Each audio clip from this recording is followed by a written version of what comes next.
Presyo ng mga bulaklak sa iba't ibang lugar sa bansa mas tumaas pa ngayong araw ng mga puso. Alamin ang detalye niyan sa pagtutok live ni Jessica Calinog ng GMA Regional TV Balitang Bicolandia. Jessica?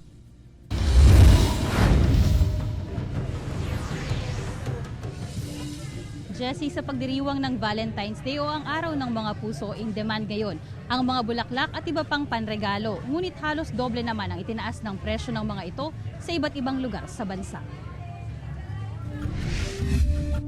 Sa Naga City, Camarines Sur, halos 1,000 pesos na rin ang bawat dosena ng red rose habang 150 hanggang 200 pesos ang bawat piraso ng sunflower. Mas okay po ngunyan kasi mas pong nag-aano ngunyan ng tao, dakol pong nag-aaragi. Gaya sa ibang lugar, tumaas na rin ang presyo ng mga bulaklak sa Iloilo City. Nasa 1,800 pesos hanggang 2,000 pesos ang isang dosena ng rose. Habang ang mga customized na bouquet, nasa 500 pesos hanggang 25,000 pesos ang presyo. Amo na siyempre kamahal na daan kapital, hindi naman bakalang tao kung tama ka, mahal. Halos doble rin ang presyo ng mga bulaklak sa Davao City. Nasa 500 pesos ang half dozen ng red roses, habang 1,000 pesos hanggang 1,500 pesos ang isang dosena. Nasa 2,000 pesos hanggang 5,000 pesos naman, depende sa package kung may chocolates, balloons o teddy bear pa.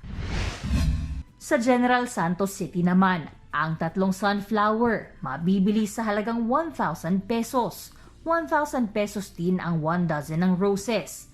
Pero hindi lahat ng bumibili ng bulaklak sa Valentine's Day may partner.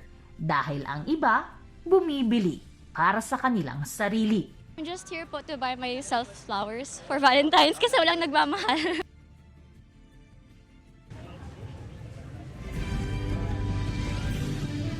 Sa kabila, Jessie, ng pagtaas ng presyo ng mga bulaklak ngayong araw, mas ramdam daw ngayon ng mga nagtitinda maging ng mga customer ang pagbabalik sigla ng Valentine's Day kumpara ng mga nakaraang taon.